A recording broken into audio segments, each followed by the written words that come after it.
Hi everyone, in this video we are going to look at the characters in Shirley Jackson's We've Always Lived in the Castle. Here are some of the characters we will be looking at today. They certainly aren't the only characters in the text, but I think they are ones that are deserving of some discussion. Now, what's really important if you are here watching this video today is to keep in mind you are studying a text for either a text response or a creative response, and you need to remember that characters aren't real people, they are constructions. So it's really important that whatever interpretation you offer of a character, you need to present evidence from the text to support your claims. So let's take a look first at our protagonist, Merricat. She has a very unique voice and style as our narrator and protagonist. I highly recommend you check out my video that takes a close look at the opening paragraph if you want to have a little bit more of a deconstruction of that voice and style. But to recap, very childlike and vulnerable, combined with this dark and unnerving side to her, which makes her even more unnerving. She also is potentially an unreliable narrator. It's very hard to tell whether she is a victim or a villain. And I also have a video up on whether or not she's unreliable, so feel free to check that one out. Merricat believes in sympathetic magic in that she believes that objects have magical meaning and that by doing certain things with objects and by repeating certain behaviors that she can somehow have power over other people and over events as well. She has very violent tendencies, and spoiler alert, she did murder her entire family, or almost her entire family. She loves Constance and Jonas. Those are the only things she loves in life. And she desires power. I think that's a really important motive to keep in mind with our protagonist, is that she desires autonomy over her own life and essentially power over her own life.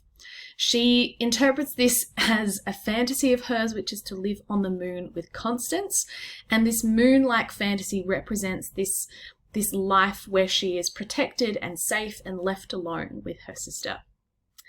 There are some links to Jackson, and I think that's quite interesting. So check out the context video where I unpack a little bit more of Jackson's life, and you can draw your own interpretations there. And I also heard a really interesting interpretation, which is that some people interpret Merricat as being funny, and that they think that these violent outbursts and thoughts aren't designed to be taken seriously, but are rather quite humorous. So take with that what you will. Constance is Merricat's sister, and I think if we look at her as the yin and yang when compared to Merricat, we can also look at her as the yin and yang, or the two different sides of our author. She is very much the feminine side, the compliant side, the side that you would present to the public as in keeping with gender expectations. She loves cooking, gardening, preserving, housekeeping, and caring for those around her. She is presented as a mother substitute for Merricat, and she is also unable to leave the house in the text, so she is agoraphobic, which, interestingly, Jackson also was later in life. She also represents the status and reputation of the Blackwood name, and that can be interpreted in two ways. She has a reputation in the village of being a murderer, and people are quite frightened of her. So in that respect, she represents that tarnished reputation. But she is also the sister who hosts, fancy tea, and she is quite civilized and formal, and so on that side she does represent the status of the former Blackwood name.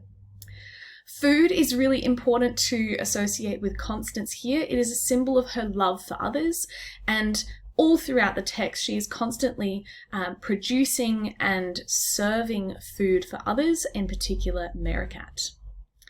We can also look at some Gothic archetypes here and look at her as the virgin archetype that Merricat and Charles fight over.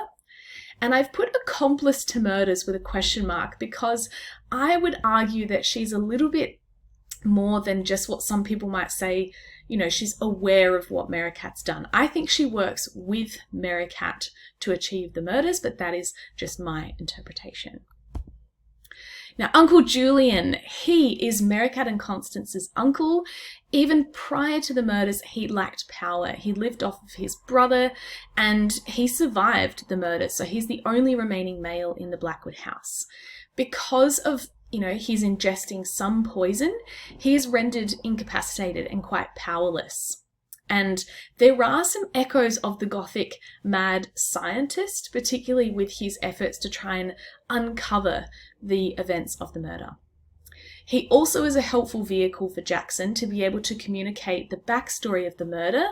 But again, he's unreliable because we can't trust his version of events because he is handicapped and quite mentally impacted by the poison.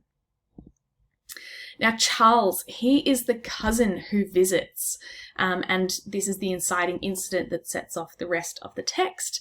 But his father, we find out, did not support the sisters during Constance's murder trial, and so he visits the sisters to atone. And I've put that in inverted commas there because we know that that's not the real reason he is there. He actually covets the Blackwood house and wealth, and therefore he attempts to woo Constance into marrying him so that he can take over that wealth. He desires to be the new patriarch.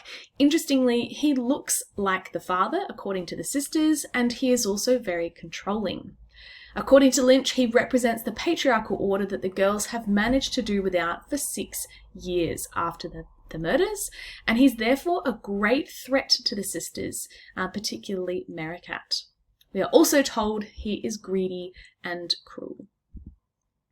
Now, Jonas the cat is definitely deserving here of a mention. He is Merricat's cat, but also he could be interpreted as her familiar, which is, if we were remembering from the context video that there are strong links here that you need to understand about witchcraft, that a witch's familiar is their animal companion. It's thought to increase their powers, and I think it's interesting here that Merricat believes that she can communicate with him and that he speaks back to her. And when he does talk back to her, he only tells stories of the Blackwood women. So he very much carries on the female legacy within the house. Now, John Blackwood, he is not a character we meet in the text, but he is the murdered father of the sisters.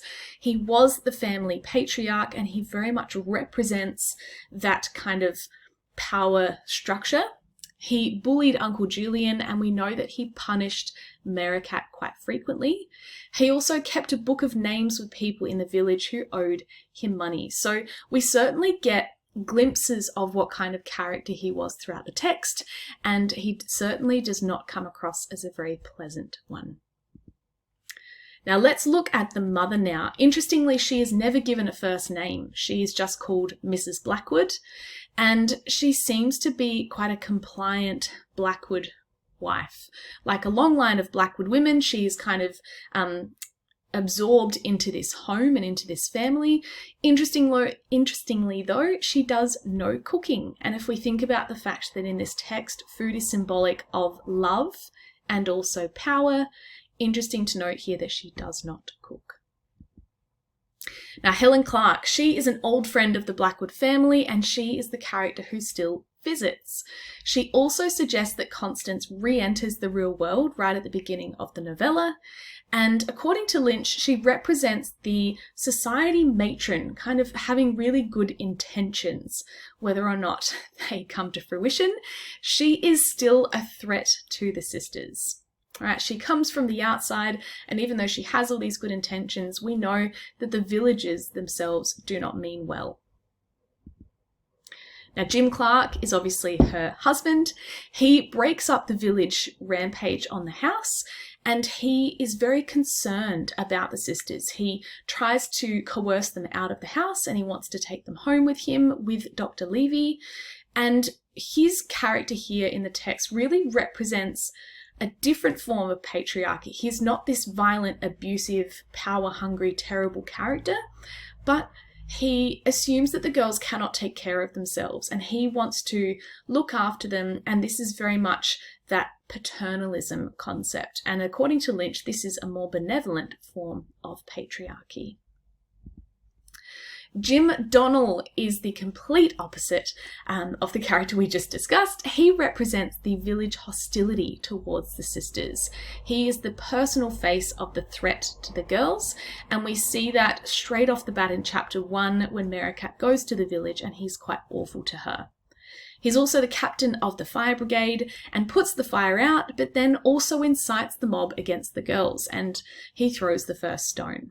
He leads the mob violence, and Lynch says here that it is reminiscent of the murderous attacks on women as suspected witches throughout history.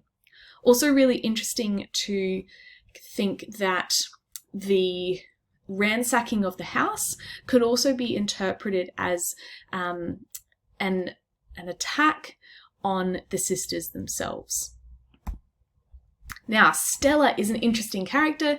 She runs the cafe. We really don't get too much information about her. We know that she is polite to Merricat in the opening chapters and tries to protest when Jim Donnell is nasty to her, but she also then joins in when she thinks Merricat is out of earshot. And she represents the women of the village who are complicit and compliant in the poor treatment of the Blackwood sisters. So that was just a few of the characters. Hopefully this was helpful. If you needed a bit of a recap, feel free to post any questions in the comments below. Bye.